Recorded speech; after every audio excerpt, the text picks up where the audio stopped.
അഖില miss ആണ് കേട്ടോ. അപ്പൊ ഇതാ നമ്മൾ എല്ലാവരും ആനുവൽ എക്സാം ഒക്കെ നല്ല അടിപൊളിയായിട്ട് എഴുതിക്കൊണ്ടിരിക്കുകയാണ് അല്ലെ. അപ്പൊ ഇതാ EVS മുൻ വർഷങ്ങളിൽ ചോദിച്ചിട്ടുള്ള, ഇനി ചോദിക്കാൻ സാധ്യതയുള്ള ഒരു പ്രധാനപ്പെട്ട ക്വസ്റ്റ്യൻ ആണ് നമ്മൾ ഡിസ്കസ് ചെയ്യാൻ പോകുന്നത്. ക്വസ്റ്റ്യൻ ഇതാണ്, നമ്മളോട് പറയാണ് താഴെ കൊടുത്ത ചിത്രങ്ങളിലെ ചില ജന്തുക്കളും സസ്യങ്ങളും എല്ലാം എന്താണ്? നമ്മുടെ സംസ്ഥാനത്തിന്റെ ഔദ്യോഗിക അടയാളങ്ങളാണ് അല്ലെ, ഒഫീഷ്യൽ സിംബൽസ് ആണെന്നാ പറഞ്ഞിട്ടുള്ളത്. അപ്പൊ നമ്മൾ എന്താ ചെയ്യേണ്ടത്? അതിനെ നമ്മൾ ഐഡന്റിഫൈ ചെയ്തിട്ട് ഈ തന്നിട്ടുള്ള ക്വസ്റ്റ്യന് നേരെ കറക്റ്റ് ആയിട്ടുള്ള നമ്പർ നമ്മൾ ഇട്ട് കൊടുക്കണം അല്ലെ. അപ്പൊ നമുക്ക് നോക്കാം. ആദ്യം ചോദിച്ചിട്ടുള്ളത് ഏതാണ്? അവർ സ്റ്റേറ്റ് ആനിമൽ അല്ലെ, നമ്മുടെ സംസ്ഥാനത്തിന്റെ മൃഗം ഏതാന്നാ ചോദിച്ചിട്ടുള്ളത്. അപ്പൊ ഇതാ ഈ തന്നിട്ടുള്ളതിൽ നമ്മുടെ സംസ്ഥാനത്തിന്റെ മൃഗം സ്റ്റേറ്റ് ആനിമൽ ഏതാണ്? അത് നമ്മുടെ എലിഫന്റ് ആണ് അല്ലെ, നമ്മുടെ ആനയാണ്. അപ്പൊ ഇതാ നമ്പർ എത്രയാണ്? 2 ആണ്. സോ നമുക്കത് ഇവിടെ എഴുതാം 2 അല്ലെ, 2 എന്ന് നമ്മൾ എഴുതി. അടുത്ത ക്വസ്റ്റ്യൻ എന്താണ്? അവർ സ്റ്റേറ്റ് ട്രീ അല്ലെ, നമ്മുടെ സംസ്ഥാന വൃക്ഷം ഏതാന്നാ ചോദിച്ചിട്ടുള്ളത്. ഈ തന്നിട്ടുള്ളതിൽ ഏതാണ് നമ്മുടെ സ്റ്റേറ്റ് ട്രീ എന്ന് പറയുന്നത്? അതിതാ നമ്മുടെ കോക്കനട്ട് ട്രീ അല്ലെങ്കിൽ നമ്മളുടെ തെങ്ങാണ് അല്ലെ. തെങ്ങ് എന്ന് പറയുമ്പോൾ ഇവിടെ തന്നിട്ടുള്ളതിൽ നമ്പർ എത്രയാണ്? 7 ആണ് അല്ലെ. സോ നമുക്ക് ഇവിടെ ആൻസർ ആയിട്ട് 7 എന്ന് എഴുതാം. അടുത്തതാ നമ്മുടെ സ്റ്റേറ്റ് ബേർഡ്, സംസ്ഥാന പക്ഷി ഏതാന്നാ ചോദിച്ചിട്ടുള്ളത്. നമ്മുടെ സംസ്ഥാന പക്ഷി ഏതാന്ന് നമുക്കറിയാം. ഏതാണത്? അത് മലമുഴക്കി വേഴാമ്പലാണ് അല്ലെ, ഗ്രേറ്റ് ഇന്ത്യൻ ഹോൺബിൽ ആണ്. അപ്പൊ നമുക്ക് ആ ചിത്രം കണ്ടെത്തിയിട്ട് അത് മനസ്സിലാക്കാൻ പറ്റണം. അതിന് വേണ്ടിയിട്ടുള്ള ക്വസ്റ്റ്യൻ ആണ് ഇത് അല്ലെ. ആൻസർ മാത്രം അറിഞ്ഞിരുന്നതുകൊണ്ട് കാര്യമില്ല. അപ്പൊ ഇതാ ആ ചിത്രം എന്ന് പറയുന്നത് എത്രാമത്തെ നമ്പർ ആണ്? 4ാമത്തെ ആളാണ് അല്ലെ. സോ നമുക്ക് ഇവിടെ മാർക്ക് ചെയ്യാം 4.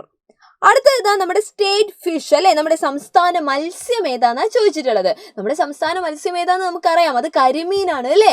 യെസ്, കരിമീൻ എന്ന് പറയുന്ന സമയത്ത് ഇവിടെ നമ്പർ വരുന്നത് 3 ആണ്. സോ നമുക്ക് ഇവിടെ നമ്പർ എഴുതാം 3. അപ്പൊ ഇതാ ഒന്നാമത്തെ ക്വസ്റ്റ്യൻ നമ്മൾ നല്ല അടിപൊളിയായിട്ട് ആൻസർ എഴുതിയിട്ടുണ്ട്. അപ്പൊ നിങ്ങൾ ശ്രദ്ധിക്കേണ്ടത് ഇത്രയേ ഉള്ളൂ. നമുക്ക് ചിലപ്പോൾ ഈ തന്നിട്ടുള്ളതിന്റെ എല്ലാം ആൻസർ അറിയായിരിക്കും അല്ലെ. പക്ഷെ ഇവിടെ നമ്മൾ നെയ്മ് മാത്രം എഴുതിയതുകൊണ്ട് കാര്യമില്ല. നമ്മളോട് പറഞ്ഞത് എന്താണ്? അത് ഏതാന്ന് ഈ ചിത്രം നോക്കി ഐഡന്റിഫൈ ചെയ്യാൻ പറ്റണം. അപ്പൊ നമുക്ക് കറക്റ്റ് ആയിട്ട് അതിന്റെ നമ്പർ അവിടെ എഴുതാം. ക്ലിയർ അല്ലേ? ഇതാ ചോദ്യം ക്ലിയർ അല്ലേ? അപ്പൊ ഇതാ ഇതേ ചോദ്യത്തിൽ നിന്ന് വന്നിട്ടുള്ള ഒരു സബ് ക്വസ്റ്റ്യൻ അല്ലെ, ഒരു ഉപചോദ്യമാണ്. എന്താണ്? ചിത്രത്തിൽ വരയാടിനെ ശ്രദ്ധിച്ചല്ലോ അല്ലെ, did you notice Nilgiri Thar എന്നാ ചോദിച്ചിട്ടുള്ളത്. എന്നിട്ട് എന്താ പറയുന്നത്? ഈ വരയാടുകളെ സംരക്ഷിക്കുന്നത് എവിടെയാണ്?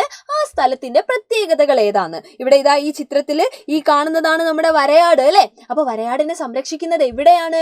നമുക്കറിയാം അല്ലെ, ഇരവികുളം നാഷണൽ പാർക്ക്, ഇരവികുളം ദേശീയോദ്യാനത്തിലാണ് വരയാടുകളെ എന്ത് ചെയ്യുന്നത്? സംരക്ഷിക്കുന്നത്. നമ്മൾ പഠിച്ചിട്ടുണ്ട്, വംശനാശം സംഭവിക്കുന്ന അല്ലെ, എക്സ്റ്റിങ്ഷൻ എന്ന് പറഞ്ഞു കഴിഞ്ഞാൽ എന്തായിരുന്നു? വംശനാശം. അപ്പൊ വംശനാശം സംഭവിച്ചുകൊണ്ടിരിക്കുന്ന വരയാടുകളെ, നീൽഗിരി താറിനെ സംരക്ഷിച്ചു പോരുന്നത് എവിടെയാണ്?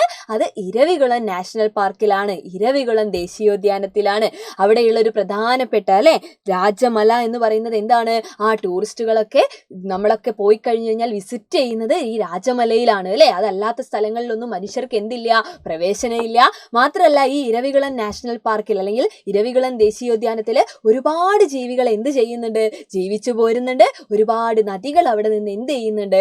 ഉദ്ഭവിക്കുന്നുണ്ട്. സെറ്റ് അല്ലേടാ? അപ്പൊ ഇതാ ഒരു വലിയ ക്വസ്റ്റ്യൻ ആയിരുന്നു. പക്ഷെ നമ്മൾ പഠിച്ച കാര്യങ്ങൾ നമ്മൾ എന്ത് ചെയ്താൽ മതി? ഇതിൽ അപ്ലൈ ചെയ്താൽ മാത്രം മതി. അപ്പൊ നല്ല അടിപൊളിയായിട്ട് നിങ്ങൾ എന്ത് ചെയ്യുക? എക്സാം ഒക്കെ എഴുതാം. നമുക്ക് വീണ്ടും കാണാം. ബൈ.